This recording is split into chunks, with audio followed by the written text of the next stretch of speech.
আলাইকুম। আজকে আমার বাসায় চাইনিজ খাবার রান্না হচ্ছে। ফুল ভিডিও দেখলে বুঝতে পারবেন কি রান্না হচ্ছে। সিদ্ধ করা হচ্ছে দইটাতে। দেখেন আলু নামিয়ে ফেলেছে, ছেড়তেছে, দেখতে থাকেন দিবে। দেখেন আর পরিমাণ মতন ময়দা আছে, এটার মধ্যে দিয়ে দিবে।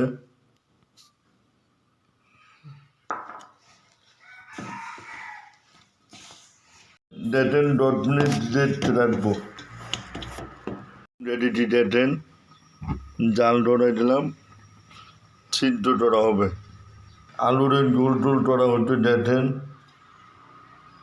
একটা ডিজাইন করা হচ্ছে। দেখেন দিয়ে দিতে গরম পানির ভিতরে।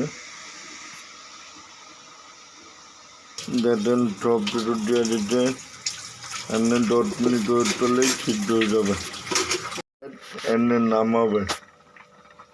দেখেন জালিতে পানিতে নামিয়ে ফেলতে।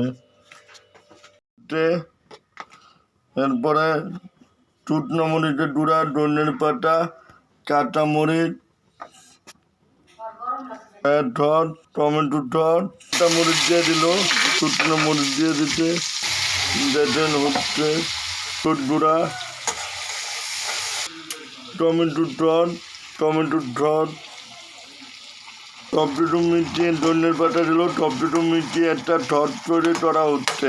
হাতে ডিল দিয়ে দিচ্ছে, লাড়া দিচ্ছে। দেখেন আলুগুলো দিয়ে দিচ্ছে, সিদ্ধ আলু। আমাদের রেসিপি প্রায় হয়ে যাচ্ছে। দেখেন ভিডিওটা লাইক, কমেন্ট, শেয়ার করবেন, ইউটিউবে সাবস্ক্রাইব করে দেবেন। বিটলের নাটটা